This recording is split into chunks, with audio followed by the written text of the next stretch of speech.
Option chain. यार ये नाम सुनते ही ना दिमाग में बस वो कंफ्यूजिंग से नंबर्स का जाल घूमने लगता है ना।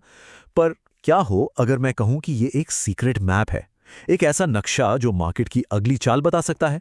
तो चलिए आज इसी मैप को डीकोड करते हैं। हाँ, मानता हूं। पहली नजर में तो ये टेबल किसी जंगल से कम नहीं लगती, डरावनी सी।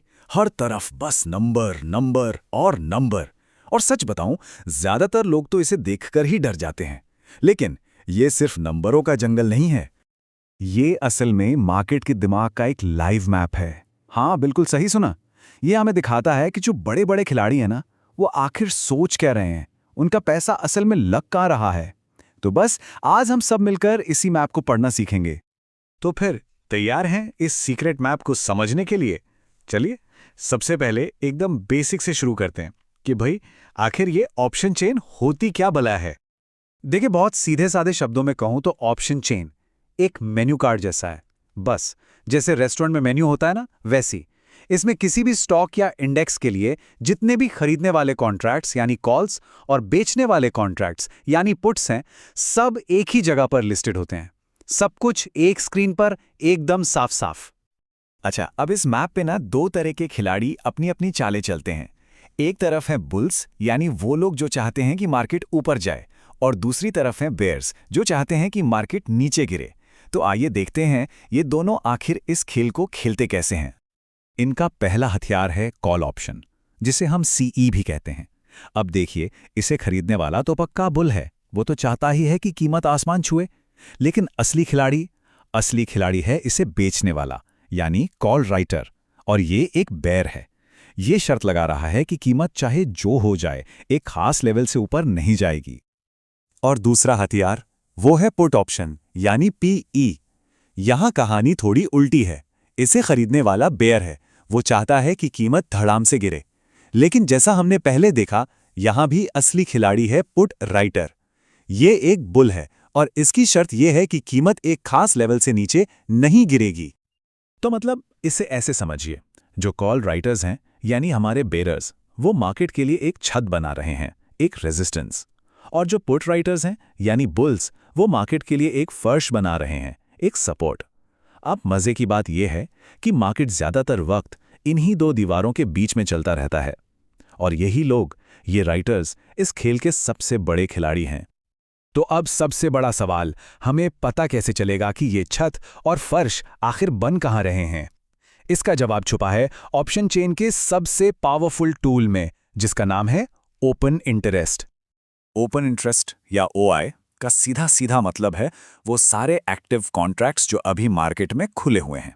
अब देखिए, ये वॉल्यूम से अलग है। ओके, वॉल्यूम तो बस ये बताता है कि आज कितनी खरीद बिक्री हुई। लेकिन ओआई ये बताता है कि कितने लोग अपनी पोजीशन पर अभी भी डटे हुए हैं, टिके हुए हैं। तो सीधी सी बात है, जहां जितना ज्यादा ओआई, असली एक्शन वहीं हो रहा है। अब एक बात, इसे दिमाग में एकदम फिट कर लीजिए। हम ओआई को हमेशा ऑप्शन बेचने वालों यानी राइटर्स के नजरिए से देखते हैं। आप पूछेंगे क्यों? भाई क्योंकि उनका पैसा और रिस्क दोनों ही बहुत ज्यादा होता है। इनको स्मार्ट मनी कहा जाता है। और सच तो यह है कि मार्केट को असल में यही लोग चलाते हैं। तो इसका इस्तेमाल कैसे करना है? अरे बहुत ही आसान है, सिर्फ 2 स्टेप्स का खेल है। स्टेप 1, ऑप्शन चेन में कॉल वाली साइड पर जाइए और देखिए कि सबसे ज्यादा ओआई किस स्ट्राइक प्राइस पर है। मिल गया? बस यही है मार्केट की छत, यानी सबसे तगड़ा रेजिस्टेंस। स्टेप 2, अब पुट वाली साइड पर जाइए और देखिए कि सबसे ज्यादा ओआई कहां जमा है। और यह बन गया मार्केट का फर्श, यानी सबसे मजबूत सपोर्ट। सिंपल। लेकिन एक मिनट रुकिए, कहानी यहीं खत्म नहीं होती। ये माप कोई कागज का नक्शा नहीं है जो बदलता नहीं। ये लाइव है। बाजार की ये जंग हर मिनट हर सेकंड बदलती है। इसीलिए सिर्फ ओआई देखना काफी नहीं है, हमें चेंज इन ओआई पर भी नजर रखनी होगी। मतलब हमें ये देखना होगा कि लड़ाई का रुख किस तरफ मुड़ रहा है। ये जो चेंज इन ओआई है ना, ये हमें बताता है कि नया पैसा किस तरफ जा रहा है। अगर किसी लेवल पर ओआई बढ़ रहा है तो इसका मतलब है कि वो दीवार, चाहे छत हो या फर्श, और भी मजबूत हो रही है। और अगर ओआई घट रहा है तो समझ जाइए लोग अपनी पोजीशन छोड़कर भाग रहे हैं और वो दीवार कमजोर पड़ रही है।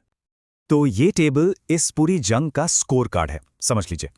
देखिए, अगर कॉल ओआई घट रहा है मतलब छत कमजोर पड़ रही है, और साथ ही पुट ओआई बढ़ रहा है यानी फर्श मजबूत हो रहा है, तो इसका सीधा सा मतलब है कि बुल्स जीत रहे हैं। और अगर इसका ठीक उल्टा हो रहा है, मतलब कॉल ओआई बढ़ रहा है और पुट ओआई घट रहा है, तो भाई बेयर्स बाजी मार रहे हैं और मार्केट नीचे जाने के चांसेस बढ़ गए हैं। तो ठीक है, अब जब हम ये मैप पढ़ना सीख चुके हैं तो सवाल उठता है कि इससे एक सिंपल सी ट्रेडिंग स्ट्रैटेजी कैसे बनाई जा सकती है। चलिए इस पर बात करते हैं, लेकिन इसके साथ एक कड़वी सच्चाई भी जुड़ी है जिसे जानना बेहद जरूरी है। स्ट्रैटेजी बहुत ही सीधी है। सबसे ज्यादा कॉल ओआई ये है आपकी ऊपर की दीवार, और सबसे ज्यादा पुट ओआई ये है आपका नीचे का फर्श। जब तक मार्केट का ट्रेंड एकदम क्लियर ना हो, वो ज्यादातर इन्हीं दो लेवल्स के बीच में घूमता रहेगा, और इसी से आपको रेंज बाउंड ट्रेडिंग के लिए बेहतरीन एंट्री और एग्जिट पॉइंट्स मिल सकते हैं। लेकिन इससे पहले कि हम बहुत ज्यादा एक्साइटेड हों, जरा इस नंबर पर एक नजर डालिए। 90%। 90%। ये कोई छोटा मोटा नंबर नहीं है, ये एक बहुत ही गंभीर आंकड़ा है। ये सेबी का डेटा है जो कहता है कि 10 में से 9 रिटेल ट्रेडर्स जो ऑप्शंस में ट्रेड करते हैं वो अपना पैसा गंवाते हैं। जी हां, 10 में से 9। ये वो कड़वी सच्चाई है जो हमें हमेशा याद रखनी चाहिए कि ये मैदान जितना लुभावना लगता है ना, उतना ही बल्कि उससे ज्यादा जोखिम भरा भी है। जैसा कि सेबी के चेयरपर्सन ने खुद कहा है कि संभावनाएं रिटेल ट्रेडर्स के पक्ष में बिल्कुल भी नहीं हैं, तो हमें ये याद रखना होगा कि ये एक ऐसा खेल है जहां ज्यादातर हाउस ही जीतता है, जब तक कि आपके पास सही जानकारी, तगड़ा अनुशासन और एक सॉलिड रिस्क मैनेजमेंट प्लान न हो। तो आज हमने मार्केट के इस सीक्रेट मैप को पढ़ना तो सीख लिया, और कोई शक नहीं कि ये एक बहुत पावरफुल टूल है, पर यह कोई जादू की छड़ी नहीं है। तो आखिर में सवाल यही है, क्या मार्केट के इस खतरनाक जंगल में सिर्फ नक्शा हाथ में होना ही काफी है, या असली लड़ाई उस नक्शे को सही तरीके से इस्तेमाल करने की, अनुशासन और समझ की है? इस पर सोचिएगा जरूर।